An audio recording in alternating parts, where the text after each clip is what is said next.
तो चलिए अभी सभी महत्वाकांक्षी बच्चों के लिए प्यार भरा नमस्कार। आज हम जो हमारे हिंदी व्याकरण का सबसे महत्वपूर्ण बिंदुओं में से है समास, इस पर विस्तार से चर्चा करेंगे। समास शब्द एक ऐसा प्रश्न है जो किसी भी परीक्षा में इसके बिना अधूरी मानी जाती है, चाहे वो पढ़ाई वाली एजुकेशनल हो या कंपटीशन परीक्षाएं हों, सब में समास का अपना एक महत्वपूर्ण स्थान है। तो इसके बारे में आज हम चर्चा करते हैं। समास, यह जो शब्द है, इस शब्द का अर्थ क्या है? सबसे पहले हमारे समझ में अर्थ आना चाहिए। समास शब्द का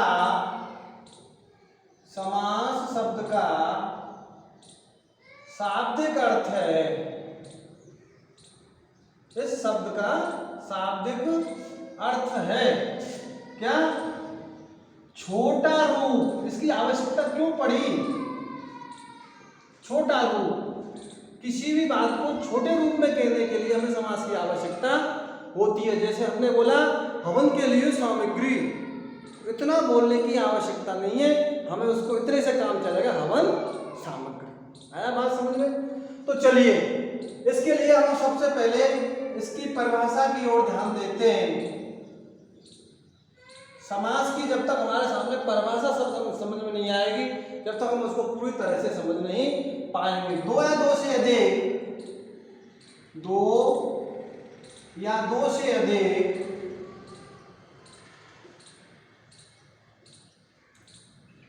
शब्दों के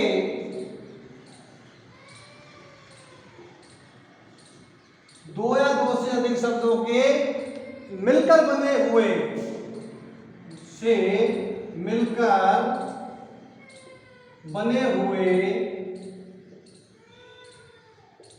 नए सार्थक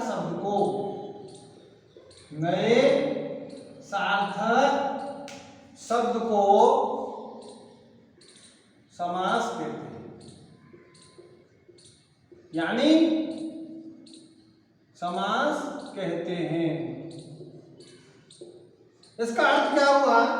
इसका सीधा अर्थ है दो शब्दों से मिलकर, दो या दो से अधिक, लेकिन उसका सार्थक शब्द होना चाहिए।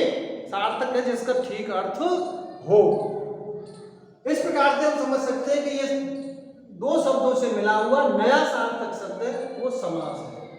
अब हम इस पर चर्चा करते हैं। प्रकार, समास 6 प्रकार के होते हैं। समास 6 प्रकार के होते हैं। इसके क्रम के बारे में कोई ऐसा निश्चित विधान नहीं है, फिर भी कोई ना कोई निश्चित क्रम तो होता है, ये बनाना पड़ता है। उसमें आप देखेंगे सबसे पहले द्विगु समास,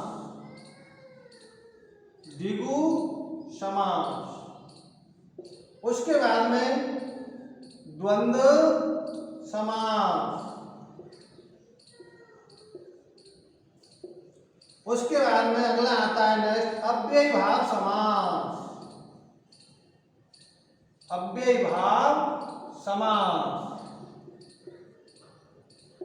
और चौथा है बहुव्रीहि समास,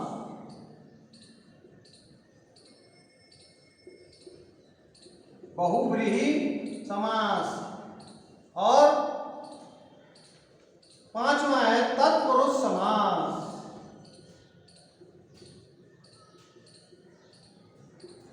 और छठवां है कर्मधारय समास।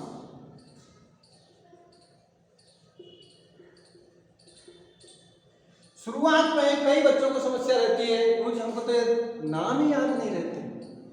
तो इसके लिए हमको एक छोटी सी ट्रिक्स है। आप सिर्फ इसको एक बार रिपीट कर लेंगे तो आपको कभी भी जीवन में ये 6 शब्द आप डिलीट नहीं कर पाएंगे, भूल नहीं पाएंगे। दादा अब तक, बस इतना। कैसे? जो हमने जो शब्द ये ट्रिक्स है, दा यानी दीर्घ समास, दा यानी द्वंद्व समास, अ यानी अव्ययीभाव समास, और ब बहुव्रीहि समास, और त यानी तत्पुरुष समास और कर्मधारय समास। इस प्रकार से हमारे 6 समासों का एक क्रम एक ट्रिक्स के साथ आपके पास उपलब्ध है। अब हम इस एक एक कर इस पर अपन चर्चा करने वाले हैं। तो चलिए, अभी आपने ट्रिक्स समझ लिया दादा अब तक। अब हम ट्रिक्स के अनुसार चलते हैं। पहला जो समास है वो है हमारा द्विगु समास। द्विगु समास, इस समास में पहला पद संख्यावाची होता है। इस समास में पहला पद संख्यावाची होता है। इस समास में पहला पद संख्यावाची होता है, वह द्विगु समास होता है। द्विगु समास होता है। जैसे जैसे से हमारा क्लियर होगा, जैसे तिरंगा, यानी तीन रंगों का समूह। 3 रंगों का समूह। और अगला है जैसे त्रिभुज। 3 भुजाओं का समाहार। 3 भुजाओं का समाहार। और अगला हम लेते हैं चौराया। जैसे कोई भी शब्द है जो संख्यावाची है, चौराया 4 राहों का समूह। 4 राहों का समूह। और भी समझने के लिए हम चलेंगे सप्तऋषि। सप्त यानी 7 ऋषियों का समूह। और नवरत्न, ये ढेर सारे उदाहरण अपने सामने हैं। 9 रत्नों का समूह।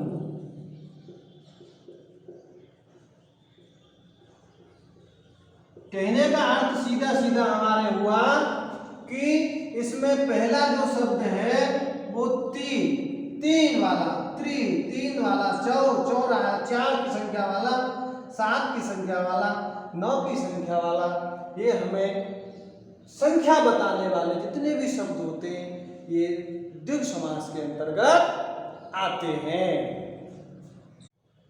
हाँ जी, तो चलिए अब हम अगले समास की ओर चलते हैं। दूसरा हमारा जो समास है वह है द्वंद्व समास। द्वंद्व समास, जिस समास में दोनों पद प्रधान होते हैं। जिस समास में दोनों पद प्रधान होते हैं।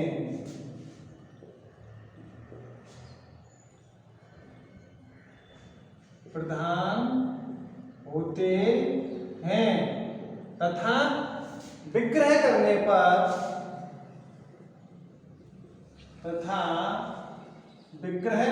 पर और अथवा या, ये 2 शब्द हैं, और या, और अथवा या शब्द का क्या हो जाता है? प्रयोग किया जाता है। और अथवा या शब्द का प्रयोग किया जाता है। जैसे अब आप समझेंगे, जैसे माता पिता, अर्थात माता और पिता, अगला है सुख दुख, सुख दुख अर्थात सुख और दुख।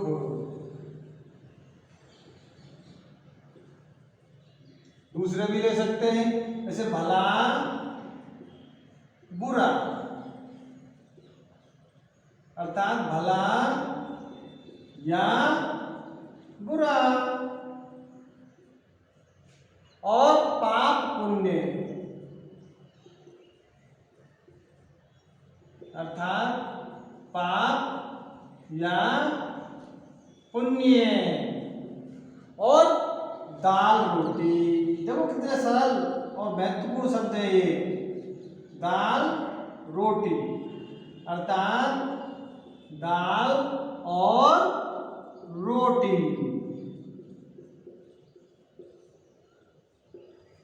इन शब्दों को हमने ध्यान से देखा कि इनके अंदर और शब्द का जो है प्रयोग करने पर ये हमें द्वंद्व समास स्पष्ट होता है। तो चलिए हमारा जो अगला समास है वो है अव्ययीभाव समास। अव्ययीभाव समास, जिस समास में जिस समास का पहला पद, जिस समास का पहला पद अव्यय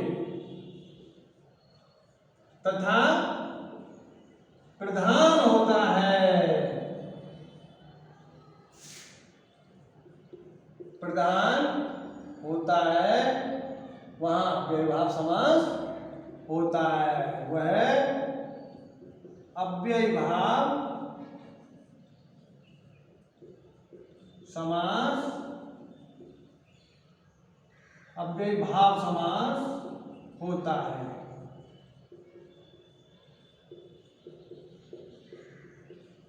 चलिए देखो, जैसे जैसे से जैसे हमारा तुरंत ही पूरा समास क्लियर हो जाएगा। जैसे यथाशक्ति, यथाशक्ति अर्थात शक्ति के अनुसार, यथाशक्ति जैसे शक्ति के अनुसार, प्रतिदिन, प्रतिदिन यानी प्रत्येक दिन, प्रत्येक दिन, या हम यूं कह सकते हैं हर दिन। और जैसे आजन्म, आजन्म यानी जन्म से लेकर, जन्म से लेकर आमरण यानी जैसे मरने तक, उसी तरह भरपेट अर्थात पेट भरकर। ये हमने उदाहरण देखे, लेकिन इसमें एक और विशेषता है। इस समास की जो मुख्य गहराई है वो नोट है, क्योंकि यानी संकेत जो हमें ध्यान रखना पड़ेगा। कभी कभी कंपटीशन की कठिन परीक्षाओं में इस प्रकार के प्रश्न आ जाते हैं कि एक ही शब्द कई बार आने पर, एक ही शब्द कई बार आने पर भी कौन सा अव्ययीभाव समास होता है, अव्ययीभाव समास होता है। जैसे अब आप देखेंगे एक ही शब्द, जैसे रातों रात अर्थात रात ही रात में, हाथों हाथ अर्थात हाथ ही हाथ में, बातों बात जैसे बात ही बात में। आया हमारा समझ क्लियर? दोनों शब्द एक जैसे, यहां भी हमको ये अव्ययीभाव समास होगा। तो चलिए हम अगले समास की ओर चलते हैं। हमारा जो है चौथा जो समास है बहुव्रीहि, बहुव्रीहि समास। इस समास में कोई भी पद प्रधान नहीं होता है। इस समास में कोई भी पद प्रधान नहीं होता है, प्रधान नहीं होता दोनों पदों में से कोई भी। और क्या होता है इसमें दोनों पद मिलकर, इसमें दोनों पद मिलकर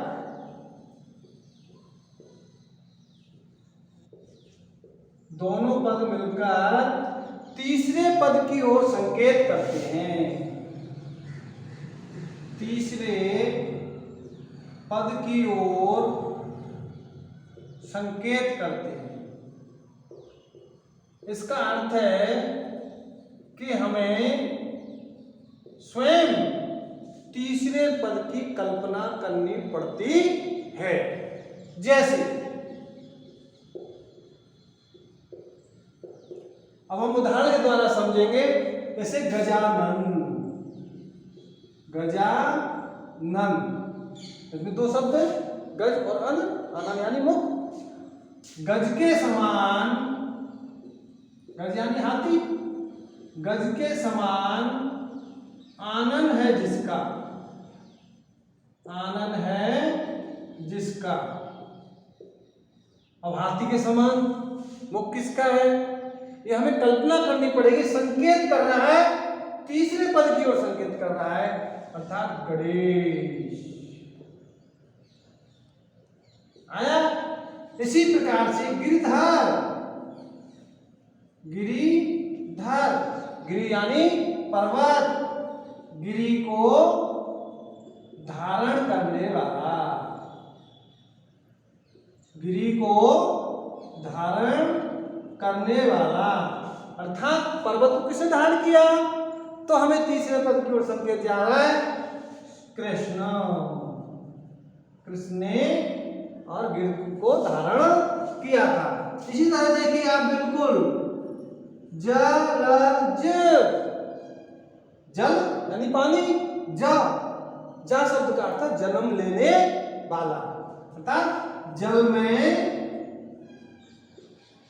जन्म लेने वाला जो है। जल में जन्म लेने वाला कौन है, अब हमें तीसरे पद की ओर ले जा रहा है कमल, जो जल में पैदा होता है। और चलेंगे हम थोड़ा सा समझने के लिए। महादेव, देवताओं में महान है जो, देवताओं में महान है जो, वह देवताओं में महान यानी सबसे बड़े, यानी शिव जी की ओर संकेत कर रहा है। आया हमारी समझ में। लेकिन कभी कभी क्या होता है, परीक्षा में कुछ ऐसी चीजें होती हैं जिनके कारण बालक कंपटीशन परीक्षा में भी और घूम जाता है कि कौन सा समास है कौन सा नहीं है। तो उसका शक दूर करने के लिए हम छोटा सा संकेत देते हैं, आपको ध्यान रखेंगे। जैसे शब्द आता परीक्षा में पीतांबर, शब्द आता परीक्षा में नीलकंठ। अब आप देख रहे हो पीतांबर, पीत यानी पीला है जिसके अंबर यानी वस्त्र। अब यहां पर सही शब्द में कौन सा अर्थ आता है, सही शब्द में बहुब्रीहि आता है, पीले हैं जिसके वस्त्र अर्थात भगवान विष्णु। लेकिन हमारे दिमाग में ये नहीं आया, हमारे दिमाग में ये आया कि पीत यानी पीले यानी विशेषता बता रहा है, और विशेषता बता रहा है तो हमारा ध्यान कर्मधारय की ओर जाता है। लेकिन परीक्षा की दृष्टि से हमको इसके अंदर यही वाला बहुब्रीहि समास ही करना है, ये हमें ध्यान रखना पड़ेगा। जैसे नीलकंठ, नीलकंठ एक पक्षी होता है, नीलकंठ एक पक्षी होता है जिसका कंठ कैसा होता है, नीला। ये उसकी विशेषता है। अब हमारा ध्यान यदि विशेषता को लेकर के, पहला पद विशेषण होता है कर्मधारय समास में, यदि हमारा ध्यान उधर जाएगा तो हमारा नियम अनुसार गलत माना जाएगा। नीलकंठ, नीला है कंठ जिनका, अर्थात शिव जी ही करना पड़ेगा। यह कंपटीशन की दृष्टि से महत्वपूर्ण है। तो चलिए अगला जो हमारा समास है वो है तत्पुरुष समास।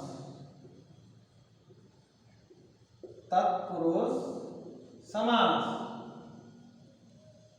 इस समास में दूसरा पद प्रधान होता है। इस समास में दूसरा पद प्रधान होता है, प्रधान होता है।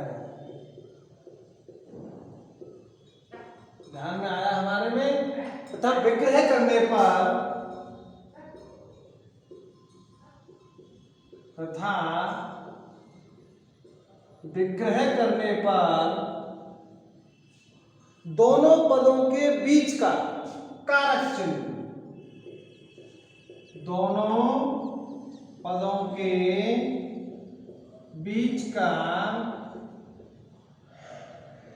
कारक चिन्ह क्या हो जाता है, लुप्त हो जाता है। लुप्त यानी गायब हो जाता है। उसे तत्पुरुष समास कहते हैं। उसे तत्पुरुष समास कहते हैं। तो देखिए, जैसा कि हमने परिभाषा से समझा कि इसमें दूसरा पद प्रधान है और कारक चिन्ह यानी कारक विभक्तियां इसके अंदर लुप्त हो जाती है। जैसे एक बात ध्यान रखने की हमको, कारक विभक्तियों में 7 विभक्तियों में पहली है कर्ता ने, वो इस समास के अंतर्गत प्रयोग नहीं की जाती है। इसलिए हमारा दूसरी विभक्ति से शुरू होगा। जैसे वन गमन, वन गमन यानी वन को गमन, वन को गमन। अब हमारे ध्यान में है, हमने कारक पढ़े हैं, कर्ता ने हमको छोड़ दिया कर्म को, तो इसमें कौन सा हो गया, कर्म तत्पुरुष हो गया। उसके बाद में आता है हमारा अगला कर्ण तत्पुरुष यानी हस्त लिखित। हस्त लिखित का क्या होता है, हस्त से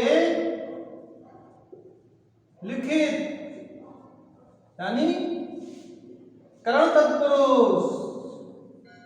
करण तत्पुरुष क्या कह रहा है, से के द्वारा, ये आपने पढ़ा है कारकों में, ठीक है ना। अगला है हवन सामग्री।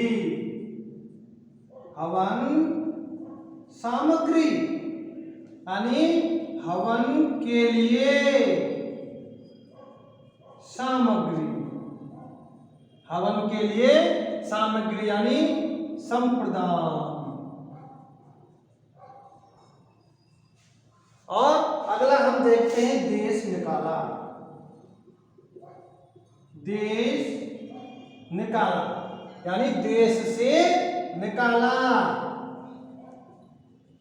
देश से निकाला यानी से पृथक अलग होने के लिए, अपादान से अलग होने के अर्थ में। जब अब ये अपादान तत्पुरुष हो गया, यहां पर आया समझ में हमारी में। चलिए अगला है राजमाता। ये लो राजमाता यानी राजा की माता, राजकुमार, राजा का कुमार, इस प्रकार से। तो इसमें हमारा क्या हो गया, काकी के संबंध बताने वाला तत्पुरुष, सम्मान तत्पुरुष। अगला और है वनवास, वनवास यानी वन में वास, वास यानी निवास। तो यहाँ पर में पे पर जो शब्द है वो अधिकरण तत्पुरुष के हैं, अधिकरण तत्पुरुष। इस प्रकार से हम कारक विभक्तियों के लोग को तत्पुरुष समास के अंतर्गत समझ सकते हैं। तो चलिए हमारा जो अगला समास है वो है कर्मधारय समास। कर्मधारय समास, इस समास में एक पद विशेषण होता है। इस समास में एक पद विशेषण होता है, एक पद विशेषण होता है तथा दूसरा पद विशेष्य होता है, दूसरा पद विशेष्य होता है, उसे कर्मधारय समास कहते हैं, उसे कर्मधारय समास कहते हैं।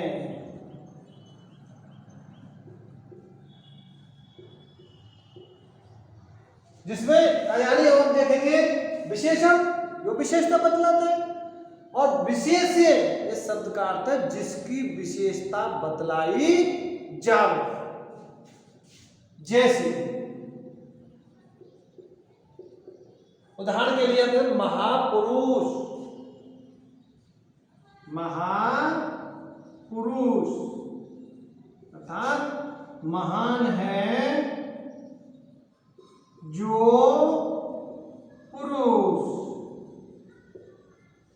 और जैसे मृग नयन अर्थात मृग के समान, नयन यानी नेत्र, मृग के समान नयन है, मृग के समान नयन है जिसके। और जैसे देखिए आप लाल मिर्च, लाल है जो मिर्च। अब आप देख रहे हैं ना, ये क्या है, विशेषण है, विशेषता बता रहा है। और ये क्या है, विशेष्य। मिर्च कैसी है, लाल है। नील कमल, नील कमल नीला है जो कमल, नीला है जो कमल। अर्थात और हम देखेंगे एक बहुत ही महत्वपूर्ण शब्द जो परीक्षा की दृष्टि से देखा जाता है, राजसी, जो राजा भी है, जो राजा भी है और ऋषि भी है, यानी वो राजऋषि के अंतर्गत आता है। आपको वीडियो अच्छी लग रही है तो लाइक करें और चैनल पर नए हैं तो सब्सक्राइब करें। परीक्षा की दृष्टि से समास के महत्वपूर्ण उदाहरणों के लिए वीडियो चाहते हैं तो कमेंट बॉक्स में जरूर लिखें।